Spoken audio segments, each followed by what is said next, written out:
Here is our last example of graphing piecewise to find functions. I encouraged you last example and example 4 to get as far as you could on that one. This is our last example, so I'm going to encourage you to do the exact same thing. Please pause the video and see if you can honestly answer all 3 of these questions, but maybe try to graph the function and then hit play, make sure you have the right graph, and then you can pause it, try part B, and try part C. So please take the time to pause the video and try to graph this function on your own, please.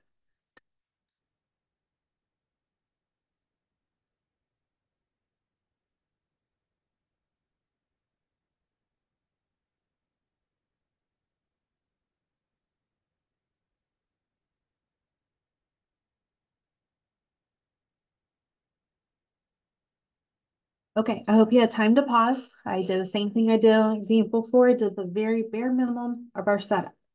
Every single time, we need to make a table of values for every equation. So since I have 2 equations here, I have 2 tables. So my first one is when y equals x minus 3, and my second one is y equals x squared. Now this should ring a bell. What did we do? Was it last lesson? In lesson 2? No, lesson 1. In lesson 1, we were graphing quadratics, which make parabolas. We should have some U-shaped graph on our graph here. Okay, now, what number needs to go in both of these? And that is our -1. At -1, this thing is going to split.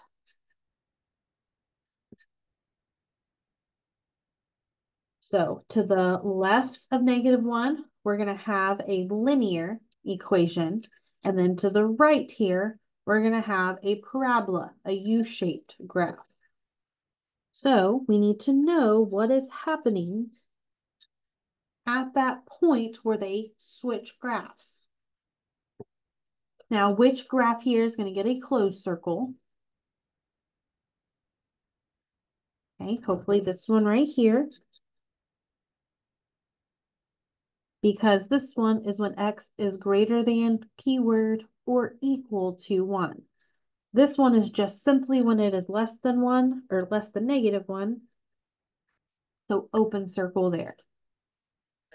So let's fill out this table on the x, and then we can fill out the y. So if this is when x is less than -1, what numbers are less than -1? You're going to get a -2, a -3, and a -4. Now, one more time, the bare minimum that you need are 2 points, but the more you put in there, the more accurate this graph's going to look. So now substitute these in. -1 minus 3 gives me -4.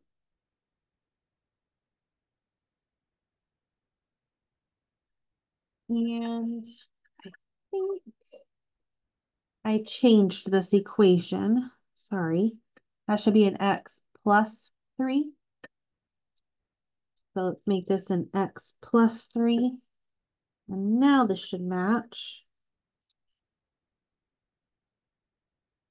Okay, so here now -1 plus 3 gives me 2. -2 plus 3 gives me 1. -3 plus 3 is 0. And lastly, -4 plus 3 is -1. So let's plot this side. At -1, 2, we have an open circle. The rest of these are all regular points. So at -2, 1, this is not an open circle. This is just a regular point. At -3, 0, just a point. And at -4, -1, just a point.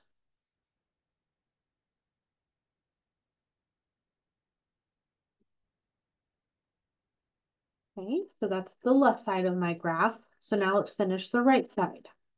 Now, when it's a linear equation, really all you need are 2 points. When we have a quadratic, a cubic, a square root, and anything else, we need to have more points on here. So here, Um, we have what's x is greater than or equal to -1.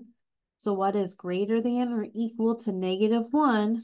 The next one is 0. And you don't want to stop there because we have a parabola. We really need more than 2 points here. So then we'll go 1 and 2. So -1, when you put that in, you're putting that in parentheses. So -1 times -1 is a +1. 0 squared is 0, 1 squared is 1, and 2 squared is 4. So at -1, 1, we have a bold closed point. Then we have regular points from here on out. So 0, 0, 1, 1, and 2, 4. So you can really see that parabola shape, right? So we'll go here, we'll U it, and then it comes up.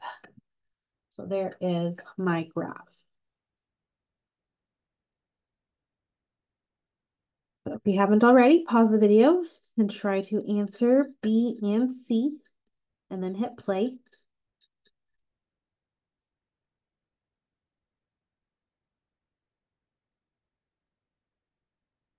Okay, let's start with f of 2, because that one's going to be easier. F of 2, here's where my x is 2. And so what is my y value when my x is 2? And that's 4. With this one here, f of -1, what does that equal? Because I've got -1 on both of these tables. So does that equal 2 or does that equal 1?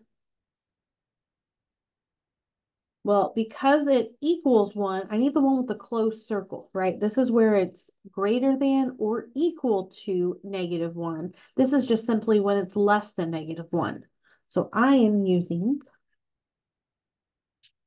this value right here. And so this will equal 1. And then C, my domain, you use the table for this right here. If I use the graph left to right, the first thing I'm hitting is this arrow. So that's -infinity. We have a break here, but I don't have a break in these x values. We've got everything that is less than -1. Once it hits -1, it goes to this parabola shape, and now it never takes a break, and it's going to go on forever. So that is to infinity. Or that's exactly what this is stating right here. Everything that is less than -1, everything that's greater than -1, and also when it equals -1. So we're talking about all real numbers there.